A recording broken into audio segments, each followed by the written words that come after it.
Gusto saludarles, querida Iglesia de Miraflores. Una gran alegría compartir a través de estos medios de tecnología que hoy tenemos este tiempo para compartir la palabra con ustedes. Déjenos decirles que estamos orando por ustedes, que Dios bendiga a sus familias, que Dios los guarde de toda esta epidemia y que nos fortalezca y nos aliente a todos en los tiempos difíciles que tenemos en el Perú y en el mundo. Dios los bendiga mucho. Esta mañana tenemos el privilegio de compartir la palabra con ustedes y nos han pedido compartir en la serie que tiene de 1 Timoteo.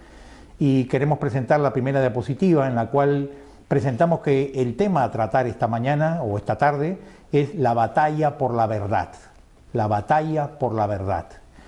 Pablo le escribe a Timoteo, un joven pastor, y le propone justamente diciéndole que él tiene que librar la batalla por la verdad del Evangelio en un tiempo de tinieblas. Por eso es que en 1 Timoteo 1:3, como dice la diapositiva, él escribe diciéndole: como te rogué que te quedases en Éfeso cuando fui a Macedonia, para que mandases a algunos que no enseñen diferente doctrina. Que no enseñen diferente doctrina. Y aquí hay dos aspectos importantes, ¿no? Primero le pide que se quede en Éfeso. Él era el pastor de Éfeso. Y le dice que se quede con un propósito específico, que es para que mandase a algunos que no enseñen diferente doctrina. Estas corrientes de doctrinas falsas que estaban tratando de infiltrarse en la iglesia de Éfeso, es a la cual le previene y advierte Pablo a Timoteo: haga la tarea pastoral de cuidar a la iglesia, defender el Evangelio y librar la batalla por la verdad frente a tantas mentiras y engaños. Pues hoy en día esto es más pertinente que nunca. No olvidemos que vivimos en lo que se llama la era de la posverdad. Y la era de la posverdad no es más que la realidad, la era de las medias verdades y de las completas mentiras. Y hoy día estas corrientes de mentiras que tanto usan el YouTube, el Facebook, los famosos fake news y todo lo que está pasando en el mundo nos muestran la importancia de estar preparados, porque nuestra vida cristiana y la iglesia pueden ser contaminadas si no estamos atentos a que se infiltren estas mentiras y falsas doctrinas. Por eso es que Pablo advierte a Timoteo diciéndole que hay algunos rasgos comunes de las falsas doctrinas, de estas falsas corrientes, con los cuales uno puede tratar de detectarlas a tiempo. Y él menciona algunas que queremos hacerle referencia para que tengamos cuidado. En primer lugar, él menciona que en las falsas doctrinas se sobrevaloran temas secundarios. Se sobrevaloran algunos temas secundarios. Él le dice a Timoteo: ni presten atención a fábulas y genealogías interminables. Esta corriente judaizante, muy cercana al gnosticismo, que parece estar infiltrándose en Éfeso, era una que justamente tenían el énfasis en hacer genealogías interminables del Antiguo Testamento, tratando de demostrar verdades que en realidad eran en el fondo falsas. Y esto nos recuerda algo que siempre se ha dicho: no olvidemos que la mentira anda siempre disfrazada de la verdad. La mentira anda siempre puesta la túnica de la verdad para aparentar serlo. Y esto nos recuerda que la verdad es un conjunto. La verdad no es solo una afirmación, la verdad es un edificio completo en la arquitectura de la revelación de la palabra de Dios. Y esto entonces significa que no podemos nosotros estar tratando de enfatizar una verdad más allá del lugar que le corresponde dentro del edificio doctrinal de la palabra de Dios. Es como cuando una ventana, un arquitecto la pone tan grande que ocupa toda la fachada, produce una desproporción. Bueno, así ocurre. Generalmente las herejías, las falsas doctrinas, son verdades puestas al extremo y quitadas del equilibrio del edificio de la doctrina de la palabra de Dios. El segundo rasgo que menciona Pablo es que las falsas doctrinas promueven divisiones en vez de edificar. Le dice a Timoteo que acarrean disputas más bien que edificación de Dios, que es por la fe. No olvidemos que la misión del Señor para la iglesia son dos, básicamente. Uno es evangelizar, predicar salvación, la gente se convierta a Cristo, se congreguen, y la iglesia edificar a los miembros de la iglesia con la palabra de Dios. Pues una de las características de las falsas enseñanzas y doctrinas es que rompen el proceso de edificación, atentan contra la unidad de la iglesia. Y todo lo que atenta contra la unidad de la iglesia, todo lo que son enseñanzas, énfasis, temas que llevan a la discusión, a la división, más que a la edificación, hay que estar, ojo, prestándole atención y discerniendo de dónde vienen estas enseñanzas. Porque lo que es de Dios edifica, lo que es del Espíritu Santo construye, lo que es del diablo divide, socava y acarrea divisiones. Así que estate atento si la enseñanza o el énfasis tal que hace alguna persona edifica o divide a la iglesia, y eso significa discernir. Otra característica es que las falsas doctrinas siempre vienen acompañadas con líderes que toman actitudes de arrogancia espiritual, Dice allí Pablo a Timoteo, queriendo ser doctores de la ley sin entender ni lo que hablan ni lo que afirman. Interesante, ¿no? Dice, queriendo ser doctores de la ley, pero ni saben lo que dicen. Y esto es típico de las corrientes heréticas o falsas enseñanzas. Es decir, tienen posturas de aparente superioridad espiritual, de apariencia de superioridad. Y van a usar generalmente frases como, nadie te ha enseñado esto, solo te lo estoy enseñando yo. Nunca nadie te lo ha dicho, seguramente, en la iglesia. O solo nosotros realmente practicamos y conocemos estas verdades. La arrogancia y el orgullo espiritual es una característica propia de toda doctrina falsa que viene guiada por un espíritu de error y que no es parte del espíritu de Cristo, el cual, siendo el maestro de maestros, fue el humilde servidor de la iglesia. Y otra característica típica de las falsas doctrinas, para detectarlas, es que pretenden enseñar siempre algo nuevo, Pablo le advierte a Timoteo en el capítulo 6 de 2 de Timoteo diciendo, si alguno enseña otra cosa y no se conforma a las sanas palabras de nuestro Señor Jesucristo y a la doctrina que es conforme a la piedad, está envanecido, nada sabe. Si alguno enseña otra cosa, ¿a qué se refiere? A algo distinto al Evangelio, algo que es nuevo. Siempre lo nuevo trae gente que le va a cautivar. Siempre lo nuevo, lo novedoso atrae a las personas de manera natural. Y tenemos que estar atentos y cuidadosos de que lo nuevo no sea realmente más que errores antiguos, revestidos de palabras contemporáneas. Martín Lutero decía que los cristianos, la mayoría, o muchos, tenemos la tendencia a acercarnos a la verdad como en aquella época un ebrio se subía a un caballo. Es decir, se subía el ebrio por el lado derecho y se caía por el lado izquierdo del caballo. Se subía por el lado izquierdo y se caía por el lado derecho del caballo. Él dice que así pasa cuando nos acercamos a la verdad los cristianos. Es decir, perdemos el balance de la enseñanza de la palabra de Dios. Perdemos el balance porque muchas veces lo nuevo pretende ocupar nuestra atención en lugar de lo que es la antigua palabra y absoluta de Dios en la Escritura. Estas corrientes hoy día tienen rostros nuevos. Y permítanme mencionar 3 falsas corrientes que hoy día están atrayendo la atención de muchas personas y de muchos creyentes y que pueden también generar problemas en la iglesia. 3 corrientes de muchas que podríamos mencionar hoy. Permíteme mencionar. En primer lugar está lo que llamaríamos la ilusión de la razón. La ilusión de la razón. Es decir, todo este movimiento que exalta el racionalismo, la actitud en la cual la razón es puesta en el Tribunal Supremo de lo que es el conocimiento de la verdad. Ya lo decía el viejo filósofo francés Blaise Pascal. Él decía que no debemos de olvidar que la fe tiene razones que la razón no entiende. La fe tiene razones que la razón no entiende.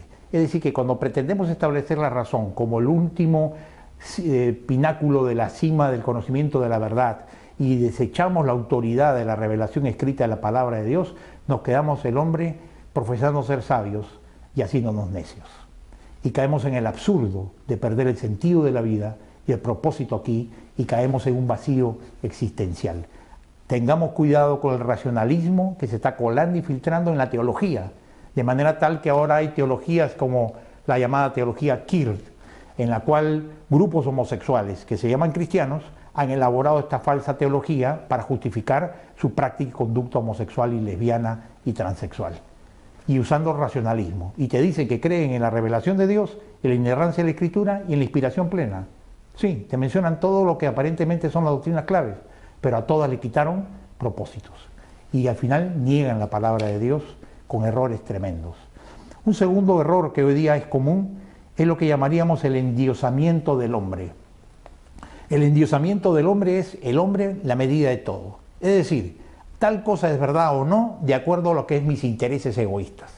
Si me sirve a mí, si me ayuda a mí y cubre mis intereses y me ayuda a alcanzar lo que yo creo que me va a traer felicidad, eso es la verdad. Y caemos en un pragmatismo existencial que en el fondo lo único que hace es buscar alimentar y satisfacer los deseos egoístas del ser humano. Este endiosamiento del hombre está trayendo tremendos problemas. Por eso estamos en el problema en el que estamos en el mundo. El hombre endiosó la ciencia, la tecnología, el dinero, y ahora vemos de pronto que un virus invisible tira abajo toda la cultura occidental y el mundo entero. Porque es el fracaso de poner nuestra vida en función del hombre y no en función de Dios. Y la tercera corriente falsa que hoy día es preponderante en el mundo, de la cual tendremos que cuidarnos, y creo que es una ola que está creciendo como un tsunami, es lo que llamamos la ideología de género y la ideología de la muerte. La ideología de género y de la muerte van juntas. Por ejemplo, ustedes se habrán dado cuenta, si es acucioso evaluando los medios de comunicación, y si es padre con niños debería hacerlo y preocuparse, que en esta pandemia muchos personajes infantiles de Cartoon Network, de Walt Disney Pictures, de Pixar y de todas las grandes producciones mundiales de programas infantiles, de pronto los personajes centrales de estos dibujos animados están volviéndose personajes homosexuales. De pronto ves a Bob Esponja con conductas y expresiones homosexuales. Y así en todos los dibujos animados. Y ni qué hablar de las películas para adultos. No hay película de Netflix donde no haya un transexual, un homosexual o una lesbiana como parte normal. Antes era la pareja que se enamoraba, ahora sigue siendo la pareja que se enamora, pero del mismo sexo. Ya no pareja heterosexual. Así que vemos un bombardeo diario sobre esto y más sobre los niños. Y una de las cosas que uno ve también es además esta preponderancia de digamos, atracción hacia la muerte y el desprecio hacia la vida, sea por el aborto o la eutanasia, pero también hacia los ancianos. Hace unos meses, la famosa directora del Fondo Monetario Internacional, Christine Lagarde, ella hizo una declaración tremendamente impactante. Ella dijo que parte del problema en la economía mundial es que los ancianos hoy día, por causa de la medicina moderna, vivían demasiados años, vidas muy largas, y que eso generaba una carga económica insostenible para las naciones para mantener pensiones a gente que vivía tantos años. En otras palabras, mejor que se mueran los viejos para que entonces la economía sea mejor. Bueno, eso es lo que está pasando hoy día también con la pandemia. Hay países que han adoptado la política y la estrategia contra la pandemia de lo que se llama el contagio del rebaño. El contagio del rebaño significa, no hagas cuarentenas, no hagas cuidados mayores, que todos se contagien. Si en el camino se tienen que morir los más vulnerables, no importa. Lo importante es que la sociedad no detenga su economía y que la producción y el mercado continúe adelante. Y entonces se da más importancia al dinero y al mercado y al trabajo que a la salud de los vulnerables, los ancianos, los enfermos y las personas que están en hogares de geriatría. Este es el mundo de hoy, en donde se exalta la ideología de la muerte como si fuera lo más común. ¿Cómo cuidarnos de todo esto? ¿Qué debe hacer la Iglesia frente a ello? ¿Cómo como cristianos nos defendemos? Pues Pablo le dice a Timoteo cuál es la actitud que hay que tener para cuidarnos de las falsas doctrinas. Y él menciona en 1 Timoteo 1:5 un versículo en el cual él señala cuál es la actitud que debemos tener frente a estas corrientes de falsas doctrinas para cuidar tu vida y la Iglesia. Dice ahí 1 Timoteo 1:5: pues el propósito de este mandamiento es el amor nacido de corazón limpio y de buena conciencia y de fe no fingida. El propósito de este mandamiento es el amor nacido de tres cosas: corazón limpio, buena conciencia y fe no fingida. Es interesante que él dice que el propósito del mandamiento, es decir, el propósito de la ley, el propósito de la doctrina, el propósito de la verdad es el amor. Y es interesante que el amor se señala aquí como la fuente y menciona tres cosas importantes que hay que cuidar en nuestra vida. En primer lugar, el amor fluye de un corazón puro. Fluye de un corazón puro, un corazón limpio. Packer, el famoso teólogo británico, él afirma esta verdad. Él dice: la Escritura sirve para la sana doctrina. La sana doctrina sirve para la vida real.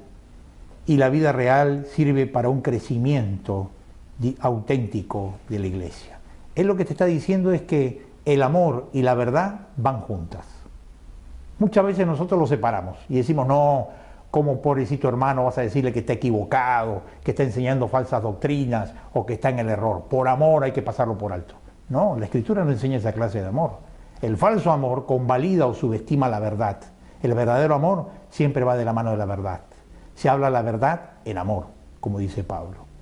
Y esto es algo que tenemos que tener muy en cuenta. Un corazón limpio va a permitirte tener, ¿qué? Una mente limpia. Y una mente limpia, con el corazón limpio, te permite discernir la verdad. Jesús ya lo dijo en las bienaventuranzas.